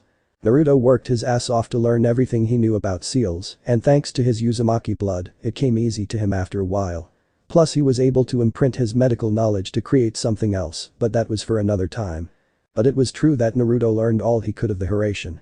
Although he had to do so in secret, just like with all his training, including the Rasengan and a few spin-offs. Anyway, he was not able to use the Hiraishin because it was tied only to Minato, still he used a few seals from that jutsu into his new jutsu to prefect the intangibility jutsu. The end result was something better. The power to be nowhere and everywhere at the same time. He still needed a name for it. Plus, he found a way to get past the Hiraishin if his father ever tried to kill him. That is, a pretty impressive seal, Naruto. Kakashi replied, a little rattled before he sighed as he noticed another seal around Naruto's wrist. It was small, so he had no clue what it was for. Look, I am on your side. And I want to help. Even he saw that Naruto had trust issues because of the boy's parents. Who wouldn't, but he was trying to help. We'll see. Naruto replied before he walked away, but took a risk.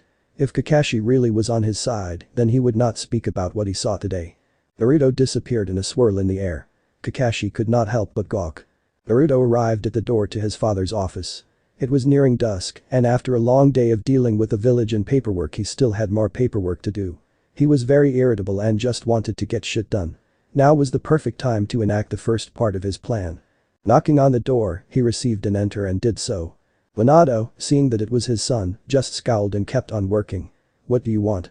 "Since you are the Hokage, would you mind signing these for a couple of my friends?" Naruto asked in a civil tone of voice. Minato snorted. "Friends, right. They wanted his autograph. Why couldn't they come directly to him instead of asking Naruto to do it?" "Sorry Naruto, but I am busy, I need to get this shit done so I can sleep tonight." "Please father," Naruto said while trying not to roll his eyes. "I won't ask for another thing ever again. I won't even bother you unless it is ninja business." Finally, Minato just groaned. He was not really thinking straight and just wanted some peace. "Fine," he said as he grabbed the two pieces of paper, which looked blank, and signed them. "Now get out of my sight." Naruto nodded and left the room, with pleasure. He mumbled so the man would not even hear. Further down the hall, he released a genjutsu around the two papers and smirked. He was no longer part of that family. The Hokage unknowingly emancipated his own son and with the other paper, created a new clan. He quickly took them to the administration building where he got the papers from and gave them to the lady working there. She looked shocked that the Hokage had actually signed them. Sure, she thought Naruto was just joking around and was going to threaten the man with them so that he could be treated better, but never in her wildest dreams did she think this would actually happen. Sighing, she took the papers and filed them. She would have a talk with her clan head, Asuma, later on. "Good luck, Naruto." "Thank you," Naruto said politely with a bow before walking away with a dark smile. Naruto traveled through the seedy part of the village, walking along a path he had been doing for a year now. No one bothered him because the people there knew he could hold his own and kick their asses. They knew that Naruto was not the failure he made himself out to be to his parents. The blonde reached an apartment complex that with a large amount of money, he now owned. In reality, he had been saving up his allowance since he was little. He had wanted to get out, so he did. He took meager amounts of money from his parents' bank account, just small amounts, so that his parents wouldn't get suspicious, and it worked. He now lived in his own home. Naruto smiled and said, "This is my home now." He then walked in, never noticing a figure on the rooftops go poof, signifying that they were a clone. Question is, who was it? Of course Naruto didn't care at the moment. His attention was solely on one object in the middle of his sparsely furnished apartment. A pure white mannequin that held its arm up, showing off open palms.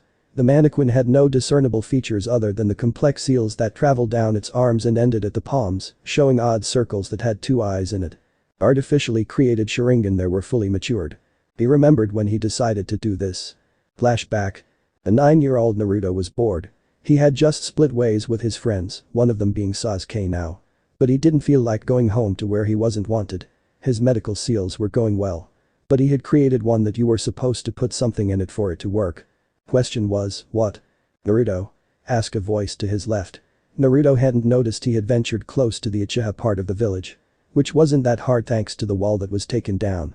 After their incident with the masked man, Itachi offered to take down the wall separating the clan from the rest of the village so that Minato wouldn't get even more suspicious of them. It turned out to be a blessing because the village got friendlier with them around and the economy went up as well. It turned out well despite Minato having his anger towards them as well as Naruto. The person who called out to Naruto was none other than the clan head, Itachi Uchiha. "Hey, Itachi-sama." Naruto replied in boredom. "Naruto, I have told you before, call me Itachi ni-chan," the man said with a small smile. "After all, you and Sasuke are friends now." "Still odd," Naruto replied. "True." Itachi shrugged. "So what's on your mind?" Well, Naruto started, unsure if he could trust Itachi or not, but the man did introduce him to Sasuke and their mom, so he guessed he could trust him. "Please don't tell anyone in my family, but I am working on a special seal that lets me use the power of someone else." Itachi narrowed his eyes before he asked Naruto to explain, and when he got the explanation of how it worked, he smiled and said, "Maybe I can help." "How so?" Naruto asked with his head beat to the side. "Well, we could make it so that you can use the Uchiha powers," Itachi suggested. "But wouldn't your elders get pissed?" Naruto asked. "Most likely, but I have never cared what they want. And neither has my mother," Itachi said with a smile before he led the young Namikaze to the hospital. Then flashback. In the end, Itachi gave him a vial of his own blood to experiment with. Later, a box with a pair of normal eyes was sent to him by a strange Anbu with different symbols on his mask. So Naruto just shrugged it off by inject both Itachi's DNA and his own DNA into the eyes, creating a pair of Sharingan ready for him to use, which he used for his new medical seals that he could turn on and off at will. It was great. And it would help him greatly. In a darkened room sat Naruto Ranmyaku at his desk, scribbling down seal ideas and whatnot. He was done with his team training for the day and felt that he needed to reorganize where he put his seals. It was mid-afternoon and he would have to take a break for dinner soon, or he could just skip it. However, if he did that, he would have to be cautious of Karu tomorrow. She had noticed that he hadn't been home lately or even eaten with the family in a long time. The charade was beginning to falter, and it had only been roughly a month since he became a ninja of Konoha. Looking at the clock, he would have to leave soon, and so he cast a glance at his modified wrap seal on the nearby wall. That seal, much like the one that used to be on his wrists, let him transport himself to that house where he was unwanted. The regular war seal was the seal he used to get the bells in his test with Kakashi. It allowed him to safely detach a portion of his body to float around and do what he needed. So far he has only used it with his hands for small stuff like pranks when he got the wanton energy to do them. However, he felt that he could include other parts of his body to save himself if need be. Taking another look at his wall, he looked at the other seals placed that to act like television scenes. He used that for security in that house to see if anyone came near his empty room over there. They would alert him when he was sleeping if they ever came close. Thankfully, they never happened. Looking at the scenes, he saw that the Hokage was not home yet and Kushina was watching some show about a ninja princess or whatever. Karu was practicing with her swords and the power she gained from her mother, the chakra chains. Menma was rapidly punching a punching bag. His room was dark as he let out his frustrations. Naruto now knew that Menma had problems of his own, in which the black-haired boy felt that if he failed in anything that Minato and Kushina would treat him like they treated Naruto. Naruto concluded that Menma thought he had to grade Naruto to keep in his parents' good graces as well. The boy was a paranoid mess. Pathetic. For this, Naruto just shook his head. That so-called family was messed up beyond repair to him, and he wasn't going to put in the effort to help them when they didn't want them around. That was Karu's problem, not his. Finally, he glanced at the mannequin in the middle of his room. On the arms was once again the intricate seal of his seal Sharingan, but far more cleaned up to just cover up the palm of his hands and wrap around them to the back, with 3 circles rested on each hand. Only one of them was filled in. He had made the seal that was to act as a tri-powered seal. The first was his Sharingan power, but he had nothing for the other 2 powers. Although he wasn't without ideas, he wanted the blood of the Yamanaka and the Nara. Still he took their blood, he would have to make experimental seals to see if they could work with him. Next was the warp seal around his wrists that looked like an intricate wristband. He felt that if he added chakra to it the right way, he could make the seal move to where he wanted to make a body part detach to save it if need be. On the back was what looked like an infinity symbol that was his seal to be everywhere and nowhere at once. To keep it simple and not like he ruled the world or anything like that, he simply called it the Ghost Step Jutsu. Next to it, making the whole thing look like the tri-powered seal, was an empty seal what would work on his main element. The only problem with that was that he didn't know what his element was. The reason he wanted to know and utilize his element was because he wanted the ability to fly. With wind, he could just have the seal create a perpetual wind current around him to help him fly. If fire, he could use the seal to act like a sort of jetpack or rocket booster. If lightning, he could probably use the seal accelerate his bioelectricity and the natural electrons in the air to turn himself into a bolt of lightning that could hover over the ground while also having the ability to travel through power currents. He thought anyway. If it was Earth, he could probably use magnetic fields to help him fly. He had no clue what he would do if it was water. Sadly, the ability to fly was not in the dust release scroll, and Naruto doubted Inoki would tell him the secret of how he and his people were able to fly. After all, some village secrets have to stay secret. Suddenly, there was a knock at his door, breaking him out of his thoughts. He looked at his wall of seal visuals to see that the one knocking on his door was not at that house, but at his own home, and it was Asuma. Odd, I wonder what he wants. I also wonder how he knows where I now live. Naruto said to himself before it clicked. Oh right, the lady I gave the papers to was a Sarutobi. He must have heard wind about it. Deciding to get up and see what the man wanted, he walked to the door and opened it. Asuma, for his credit as a high-ranking ninja of Konoha, could not see inside the dark room that was Naruto's house. Naruto put on a friendly smile and said, "What can I do for you, Asuma?" "Hey kid." Asuma replied in a friendly tone. "I heard about your little venture from a clan member of mine, and I wanted to see if it was just a prank or it is true." "Oh, it is very true, Asuma." Naruto replied seriously. "Are you planning to tell the Hokage about it?" he asked, prepare a little to make him forget about this incident if that was the case. Nope. Asuma said with a small smile. I am here to congratulate you on making a new clan and getting away from them earlier than expected. However, you do realize that when making a new ninja clan, you have a seat on the council and I am not sure, but you could initiate the craw. That made Naruto blush a bit at the last part, making Asuma smirk. I will put that off for later since that is too early for me to be thinking about. Now for the clan head business, I will deal with that when I reveal to the world my power. Asuma raised an eyebrow at that. When would that be, kid? You can't keep something like this hidden for too long, not even from the Hokage. You're right. Naruto said with a nod. I plan to reveal the power of the Rangaku clan at the tail end of the Chunin exams. The clan head of the Sarutobi clan whistled at that. Kid, that is shooting big, but I see your angle. You are going to make the Hokage a fool in front of everyone, aren't you?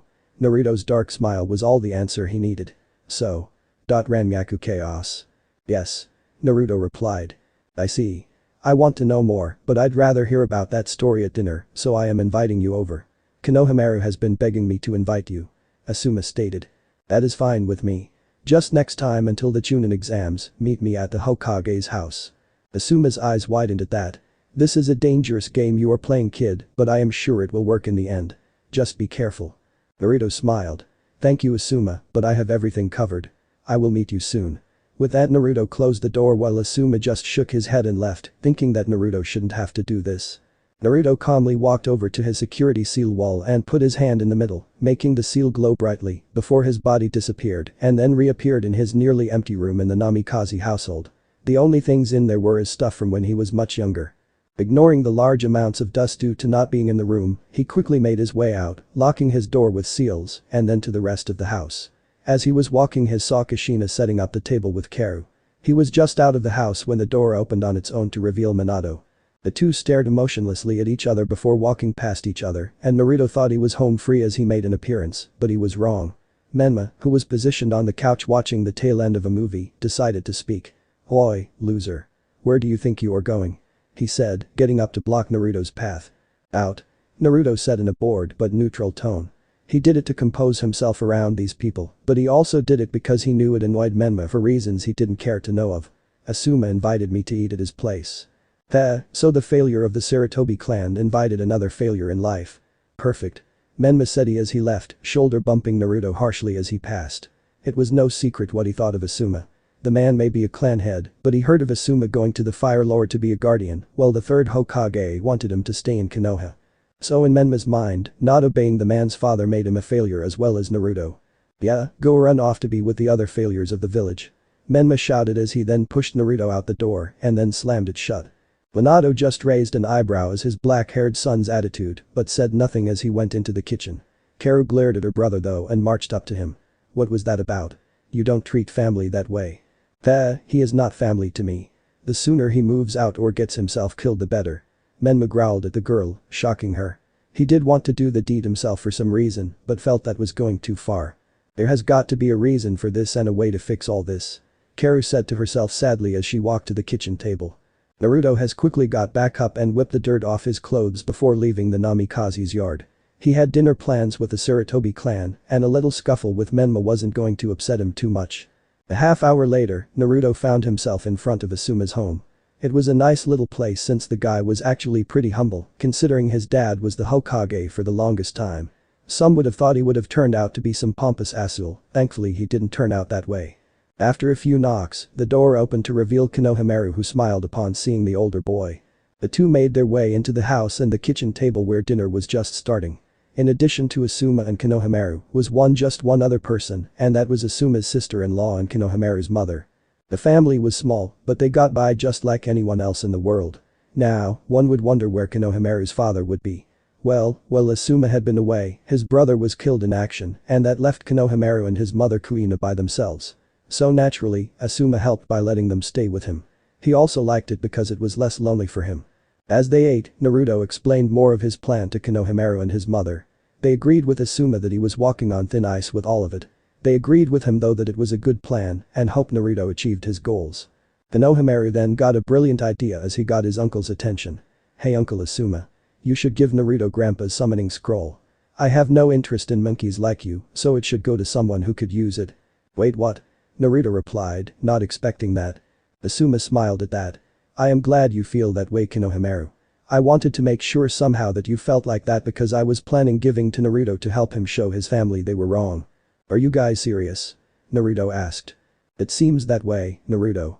Kuina replied with a shrug. I say just take the gift. It will help. Asuma nodded and handed Naruto a rather large scroll.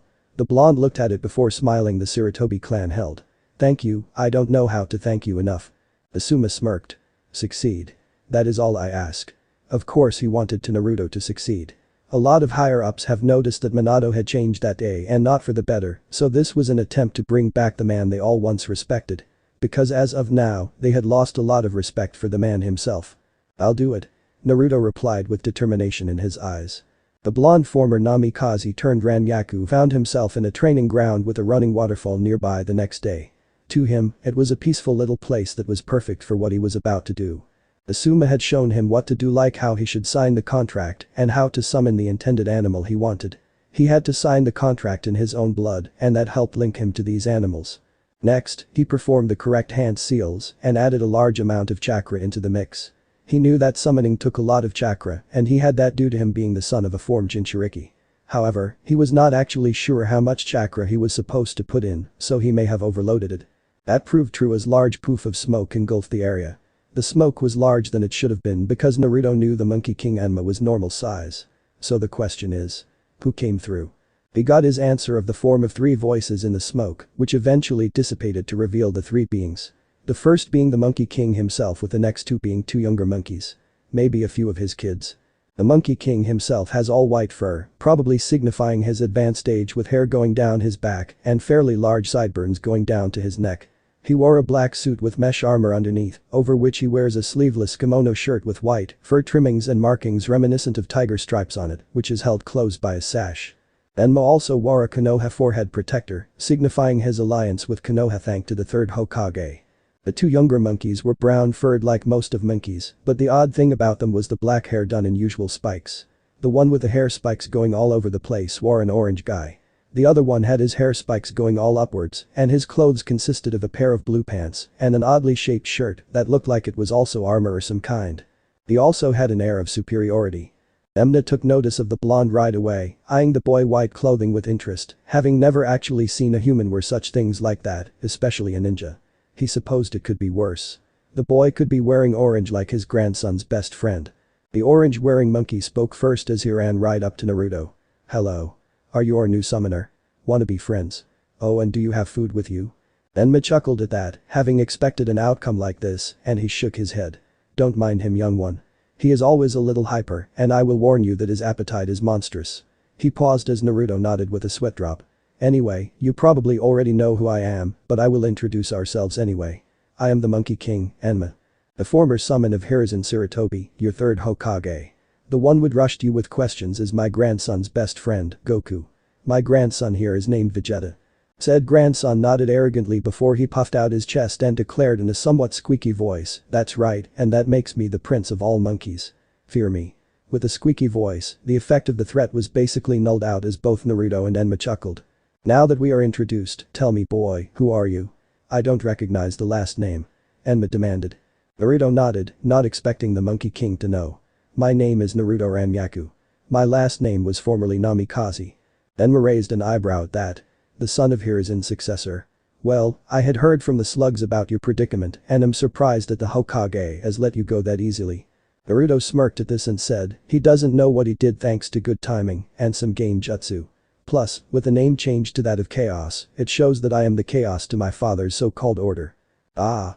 Enma replied before a thoughtful look came to his face. Normally I have my new summoners lift me in my staff form, he paused as he eyed his 2 charges. Instead, I will accept you as our summoner if you can lift the combined forms of Goku and Vegeta's staff form. Cool, come on Vegeta. Goku cheered, much to his friends protesting. They then changed into a small red staff.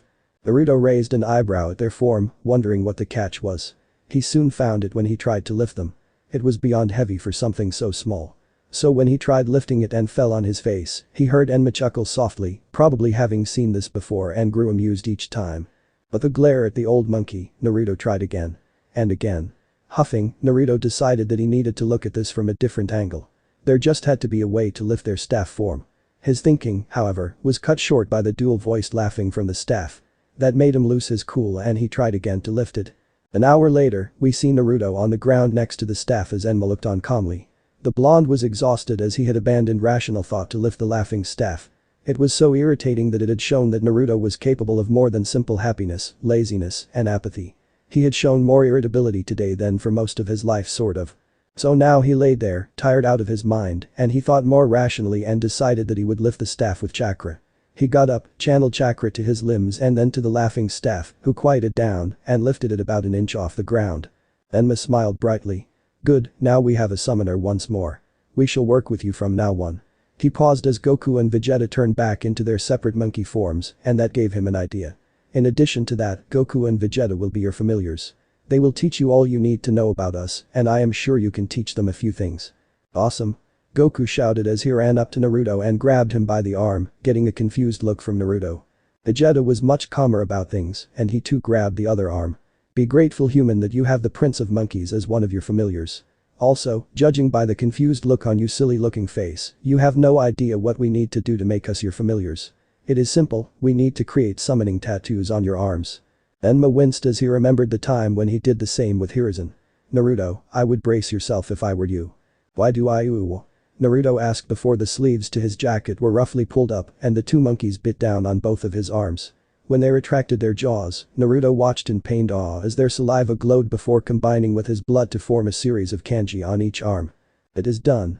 Vegeta declared before he nodded to his grandfather and then to his new summoner before leaving in a poof of smoke.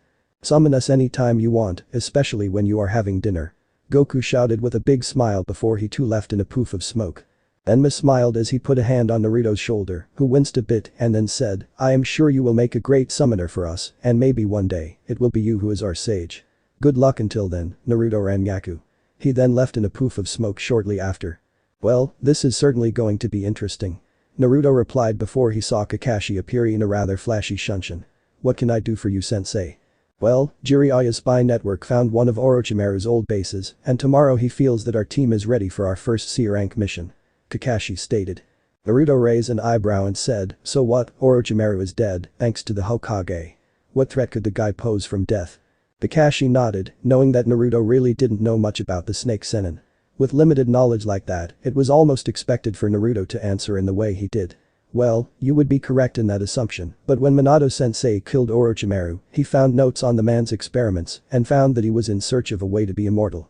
The note said he found a partial way to be immortal, but not a true way. Okay. Well, he developed something called the curse seal that he derived from a man from a strange clan and using them on other people, and not just his apprentice at the time, in the form of Anko. That crazy snake lady? Yeah, I can see her as his apprentice. Naruto replied with a shrug. Personally, he liked her and didn't have a problem with her like some of the village did. She was a refreshing sight some days. Right, so the reason we have this mission is because of the nature of this base. It is supposed to hold the person from which the curse originated from.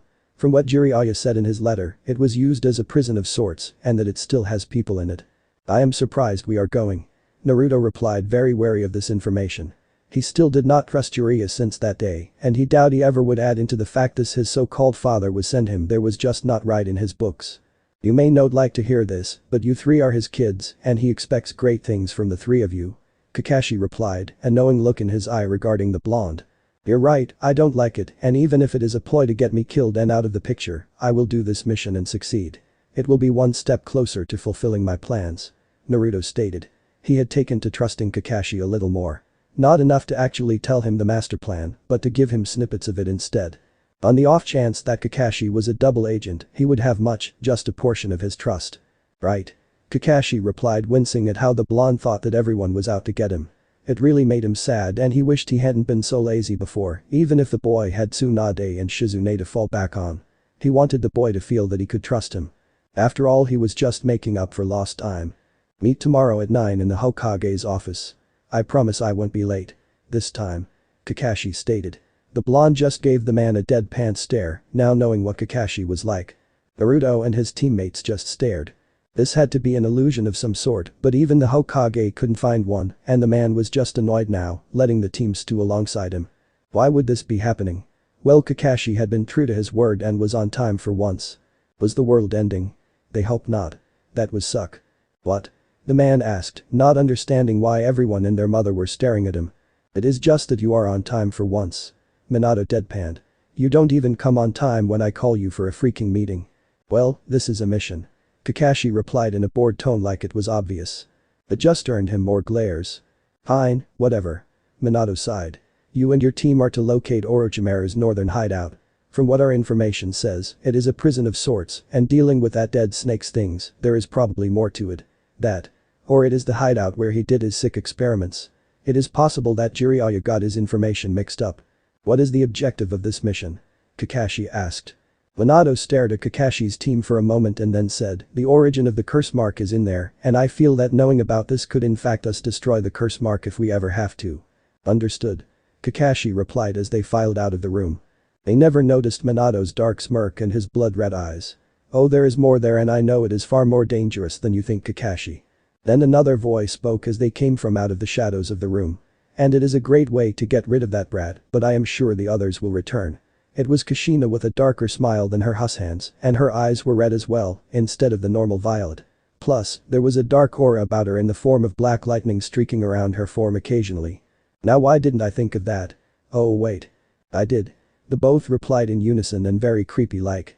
However, dark moment only lasted a second as they blinked and everything was back to normal. Shaking his head as if in a daze, Minato looked at his wife and asked, are you okay? It looked like once more that Kushina had a headache as she was holding her head. I'll be fine. I just take a nap when I get home.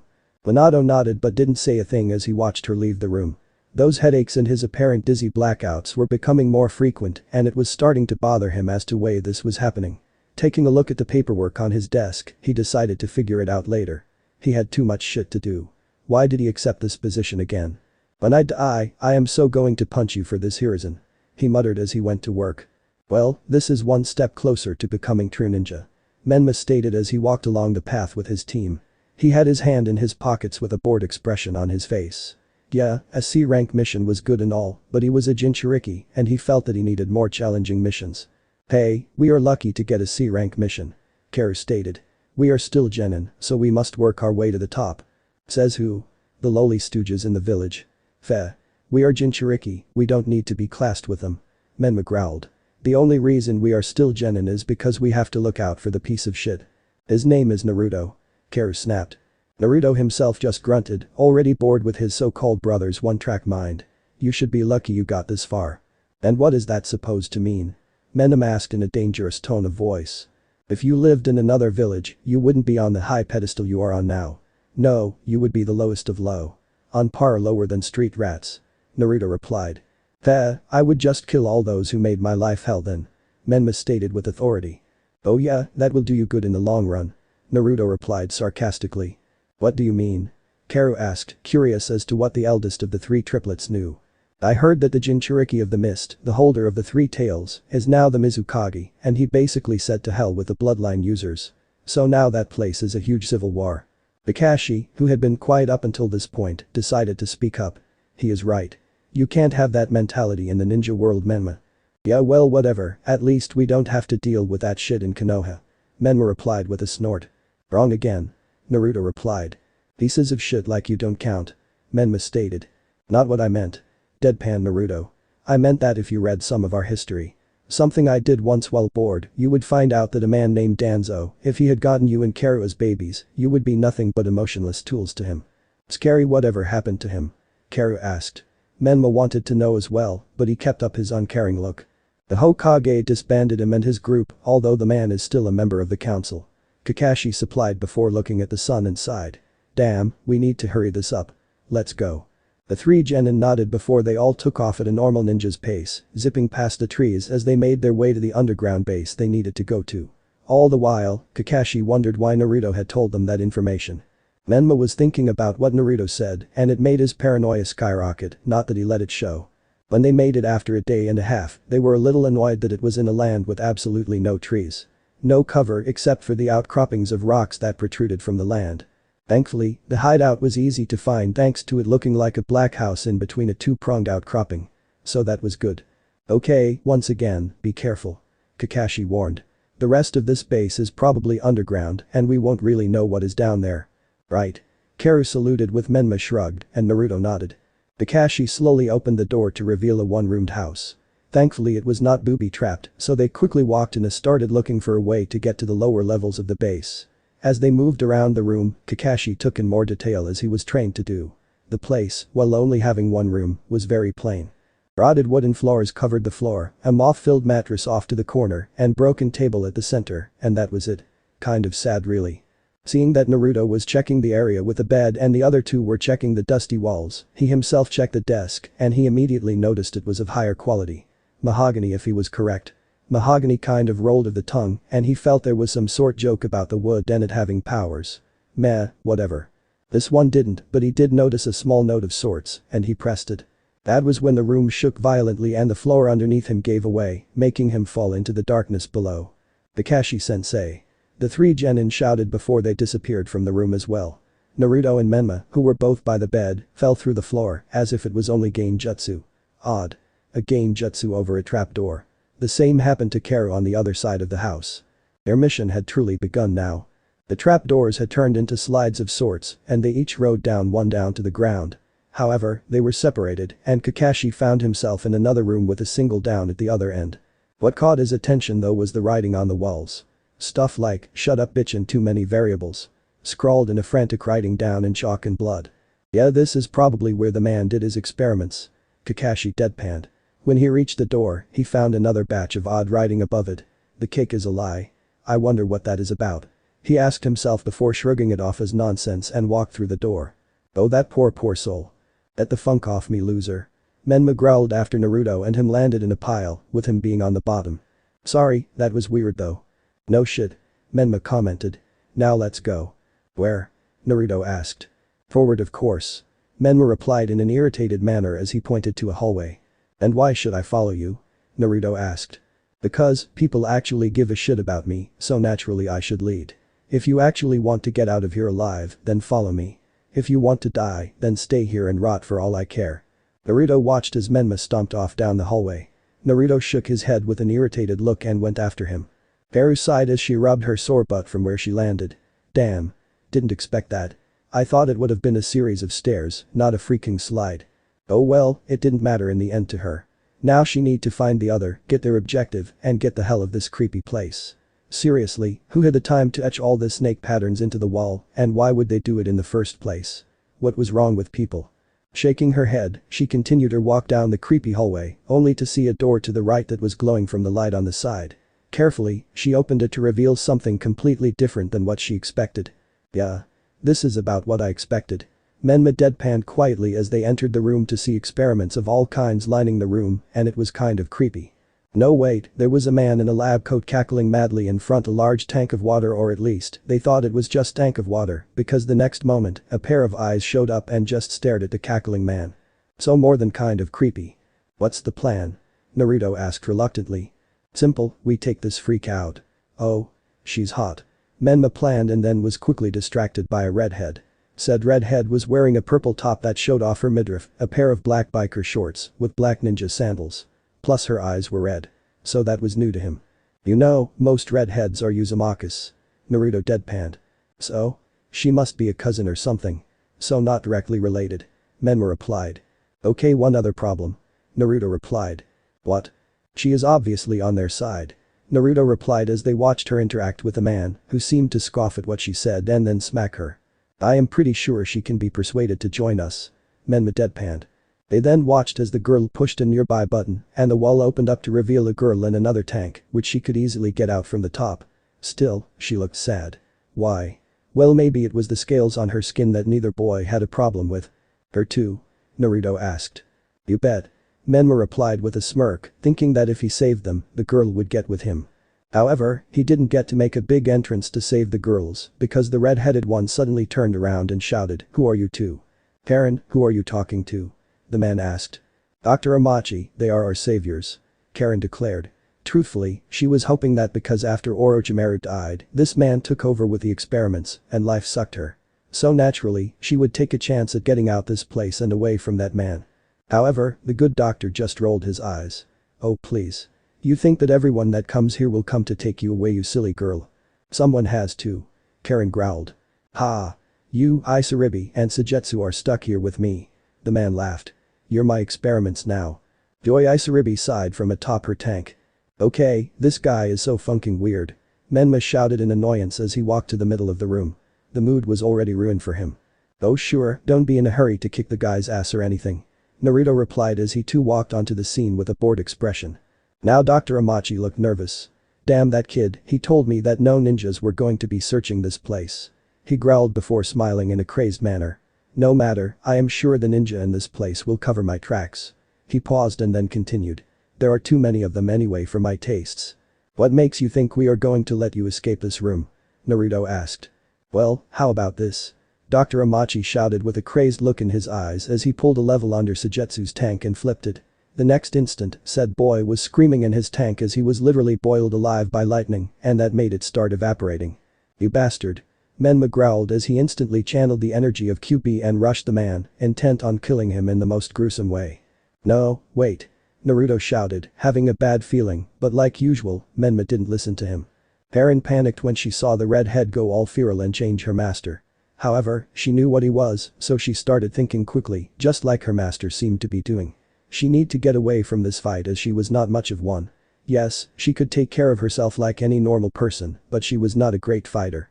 Thinking quickly, she flipped a switch and released her friend from her own tank, and the two quickly jumped away, just as the cube-fied Menma reached Drive Amachi, who by this point had turned into his Kaima form, which looked like a humanoid lake monster or a Mirror King from Fallout 3. Not expecting this sort of resistance, Menma was easily gut-punched upwards and then kicked into Sujetsu's tank, where he was electrocuted alongside the teen, with the ability to turn himself into pure water. This served as the perfect distraction for the man because Naruto, Karen, and Isaribi were checking on Menma and Sujetsu. They never even saw him leave and alert the ninja patrolling the hallways. What were they again? Oh right, Orochimaru named them Sound Ninja. Is he okay? Karen asked the blonde. Naruto frowned as he checked on his brother. Menma was knocked out, but still alive, most likely and thanks to the QP keeping him alive. After all, if Menma dies, so does it. Yeah, he still has a pulse, so he'll live. However, I am not sure about the other one. Sujetsu had turned into a pile of off-colored slime and was unmoving. Isaribi took one look and started to tear up. Usually when he went into that form, that meant he was extremely tired and the experiments took too much out of him. But even then he would talk back at people. Now he was just silent. Sujetsu? She voiced. The slime like out on bubble before collapsing into full-on water. Lifeless. Oh no. Isaribi cried. They had been close and she didn't know how to deal with this. Her best friend was gone. So she latched onto her only friend left alive and bawled her eyes out. Karen held onto her friend and sighed before looked at Naruto, only to see him leaving. Oi. Where are you going? Naruto looked back at her disinterestedly and sighed. To continue my mission. Look after that asshole for me. When I get back, we can all go to Konoha if you want to join up. So you were just going to leave us here, Karen screamed. Yep. Naruto deadpanned before he left, leaving Karen to stew with a crying girl in her arms and his unconscious brother. Kyu couldn't believe her eyes when she entered the room. It looked like a mad scientist's heaven. It was pretty disturbing, but the thing that got her the most was what was in the middle of the room. There was an operating table that looked as cold as the steel it was made from. On it was a man, but to her, he was far different than what she was used to. This man was blue. Not only that he had the features of a fish or a shark, she wasn't entirely sure. The man was in rags that were barely holding together and he looked very malnourished. During her observations, the man weakly turned his head towards her and nearly had a heart attack. Why? Well because this girl looked a lot like that woman who was able to beat all of the 7 swordsmen all by herself. Who are you? The man asked weakly. I am Kari Uzumaki Namikaze. What's yours? She asked politely. The man chuckled. Oh. How I have fallen. I am talking her to daughter and I am not even in battle. Damn that snake and his lackey. He paused to cough violently and said, I am Kisame Hashigaki. Haru blinked at that. Wow. My mom told me about you. You were really fierce when you fought her to the point that she was actually scared. I tend to do that. Kisame smirked. So kid, what are you doing here? Well, my team was sent here to retrieve info on Orochimaru's curse mark now that he is dead. Well. Shit. So the lackey has been doing his experiments on my alone. Terrific. Kisame growled as he felt even more shame. Oh well, he was dying so it didn't matter to him that much. He would be dead soon. However, there was still the matter of his successor. He didn't have one. Looking to the girl, the daughter of the woman who had defeated him and the other swordsman, he got an idea. So kid, you must be a great ninja thanks to your mom. Haru smiled sadly at that. Not really. My ninja skills aren't that great. Mom and dad are more focused with my other powers. I see. Kisum replied. So you don't have a major plan for being a ninja? Your own style? No, not really. Kara replied sadly. Heh, then how about this kid, you take my blade and the scrolls next to it and use my style. Are you sure? Why not?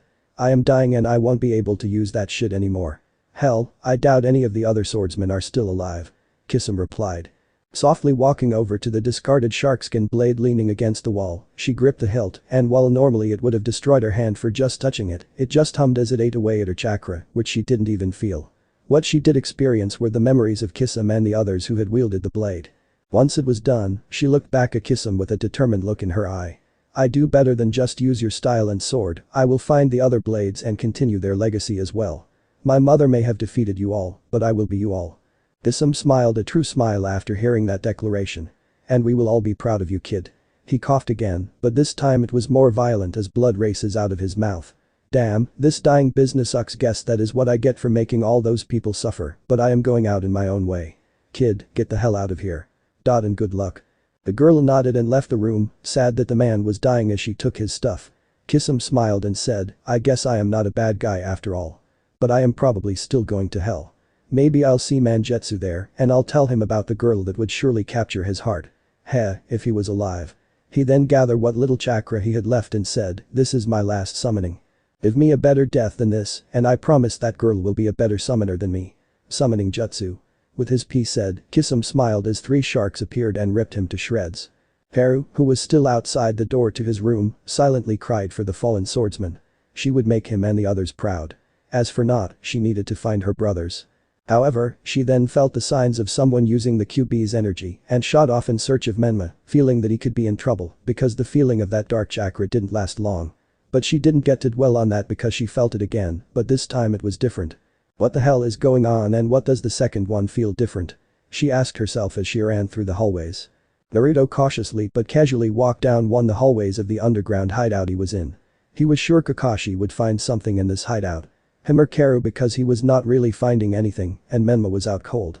Heh, the almighty Jinchuriki, bested by lightning. Classic. As soon as he turned a corner, he was met with 7 sound ninja in their strange masked attire. The two parties just stared at one another before what looked to be the leader of the platoon of sound ninja chuckled and said, well boys, looks like we have a rat for the snakes to eat. He readied his kunai as the others did the same with chuckles. Well. Shit. Naruto grumbled.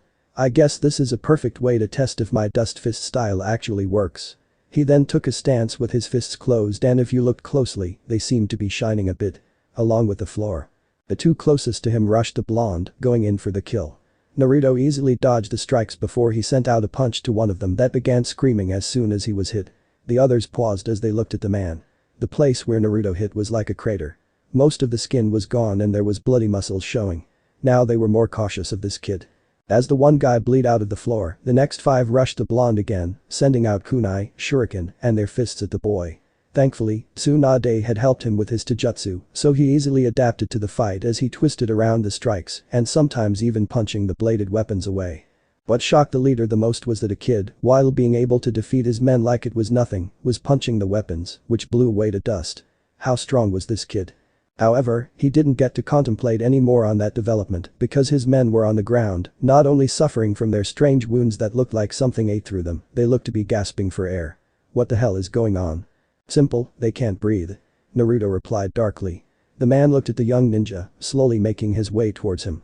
It looked like death was following the young ninja as the sound ninja was staring to freak out, especially with Naruto's sharp eyes directed only on him. My dust fist style is actually pretty dangerous. It allows me to coat my fists and feet with minuscule balls of the dust release technique. So when I punch you, I am literally destroying your body with a simple punch or kick as that part is turned into dust. However, you have yet to see the shine on the ground. What shine? The man nervously shouted out.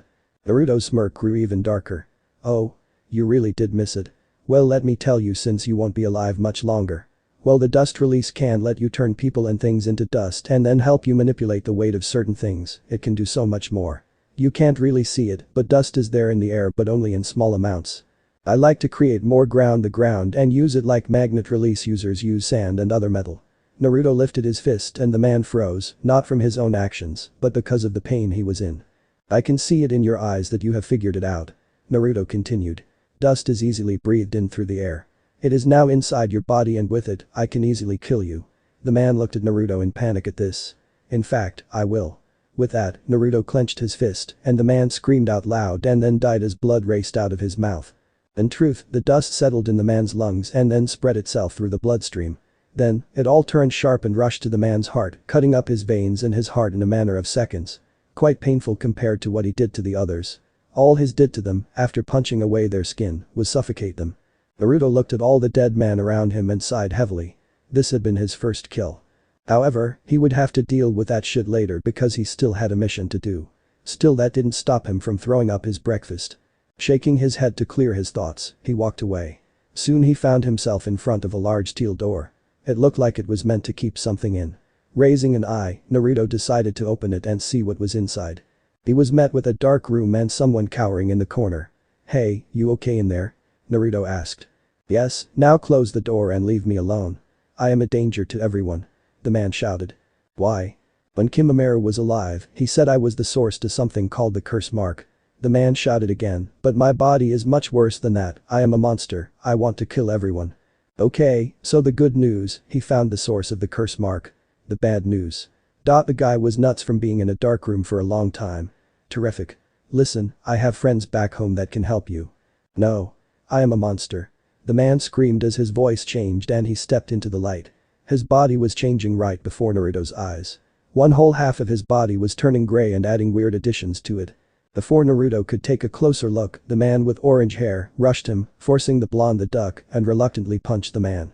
However, that is where the problem started. As soon as Naruto threw his punch and it connected, nothing happened and Naruto had to dodge again. But the thought the dust fist style was combat ready. He frantically thought as he dodged the punches sent out by the man. Naruto tried again and again to try and make his dust work, but nothing was being eaten away or anything that he could see. Finally, he was able to see something small just as he was punched to the other side of the room and into another room. As he lay there dazed, he remembered a small note in the scroll on dust release. That's right, dust release works differently with nature chakra and those in active sage mode. All the dust release does in that situation is eat away the chakra and not the body. He paused in his thoughts as he got back up and saw Jugo stalking into the room, looking like he lost his mind. Yeah, there is it, the parts that I punched have returned back to normal, like whatever was in him is now gone. Could be from a clan that unconsciously uses nature chakra. Yikes. Just die for me. Jugo roared, his voice back to normal, but his mind was not as he sent a flurry of punches at the blonde, sending him further in the base. The sound ninja quickly evacuated from the area, fearing what the resident monster would do to them. Damn. Naruto replied as he got back up, his clothes in rough shape and his left arm looked to be broken. At this rate, I won't be able to punch that shit out of him. Unless. Yes, unless he used that power. Are you still alive? Damn, you are one tough shit. Jugo shouted at him. Yeah, lucky me. Naruto groaned. However, to match you, I am forced to have to use a power I gained from being the son of a former Jinchuriki. Good thing I modified it. Naruto them held up the ram sign as Jugo laughed in glee. Suddenly, seals appeared under his shirt, making it look see-through for a moment, and then he erupted with power.